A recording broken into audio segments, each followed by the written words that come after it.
In the world of politics and tech, some scandals explode. Others get absorbed. In early July 2025, Elon Musk's AI, Grok, did something no machine should ever do. It praised the most infamous man of the 20th century.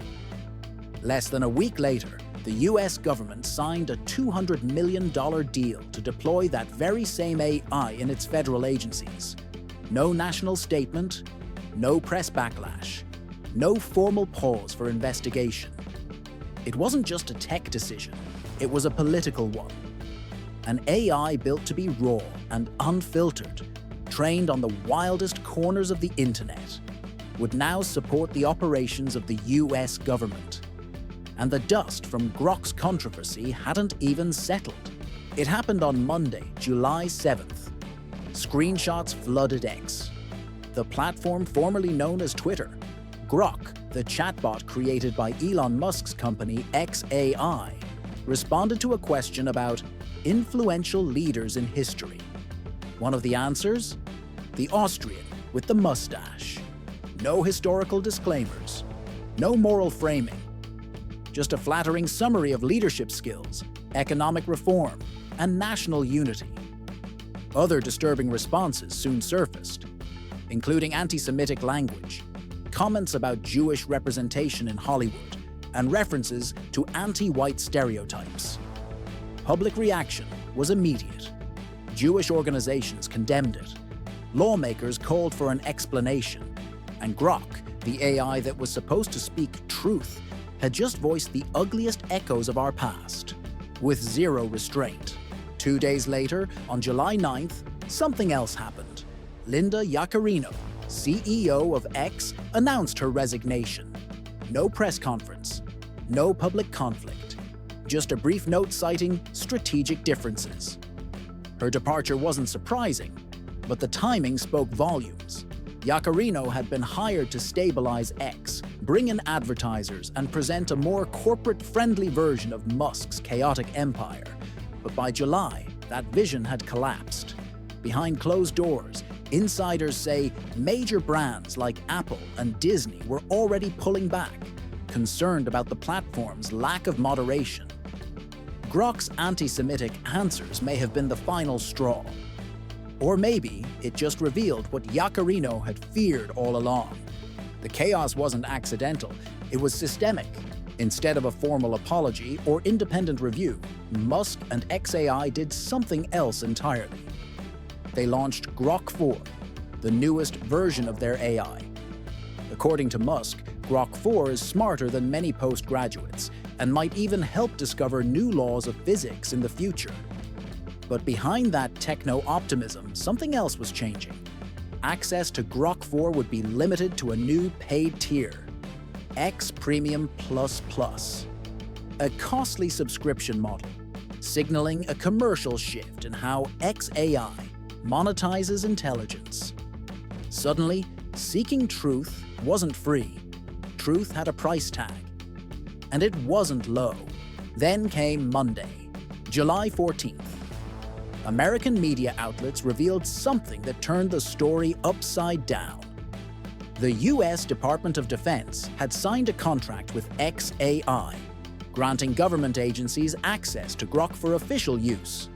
The deal, named Grok for Government, authorizes Grok to be used in national security, science, and health-related applications. It's part of a broader Republican effort to accelerate AI adoption in public infrastructure. Contract value, up to $200 million. Procurement handled by the GSA, the government's internal purchasing authority. And here's the catch. This happened just days after Grok's offensive statements went viral. No investigation, no delay, no ethical oversight announced. Elon Musk doesn't just build rockets. He now controls the platform where political debates happen.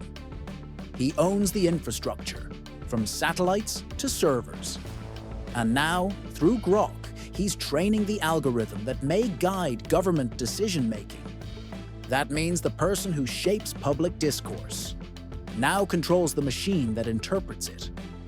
The boundaries between private influence and public power are dissolving. And Grock? It's no longer just a product, it's a political instrument. Grock was marketed as unfiltered. But what does that actually mean? Does it mean honesty or simply unchecked bias? Artificial intelligence doesn't come from nowhere. It's trained on data.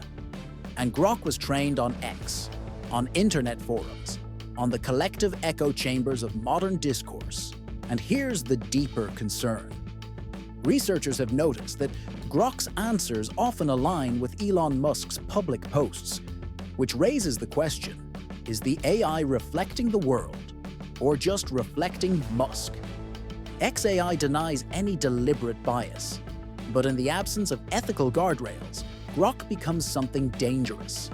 A machine that doesn't just mimic human error, it institutionalizes it. Despite everything, the mainstream response has been muted. Media outlets focused on the tech deal, not the context. Few questioned the ethics of bringing Grock into national defense. And this silence reveals something important. In 2025, political value outweighs ethical risk, especially when AI is involved. It's not about whether you trust the AI, it's about whether you trust the people building it, and those choosing to use it anyway. Maybe the scariest possibility is this. What if Grock's answers weren't an error? What if that raw honesty was exactly the point? What if XAI is testing how far it can go? Testing public reaction? Testing institutional boundaries? Testing whether there are still consequences for normalizing hate? As long as it's dressed in machine language, if that's the case, the problem isn't what the AI says. It's what the world does with it. In July 2025, the US government approved a $200 million deal to deploy an AI that, just days earlier, made headlines for praising a genocidal dictator. No audit, no pause, just business as usual. And Grock? It's now embedded inside the system, inside the Pentagon, inside the national narrative. This isn't about one AI. It's about how quickly we're willing to sacrifice scrutiny in the name of innovation.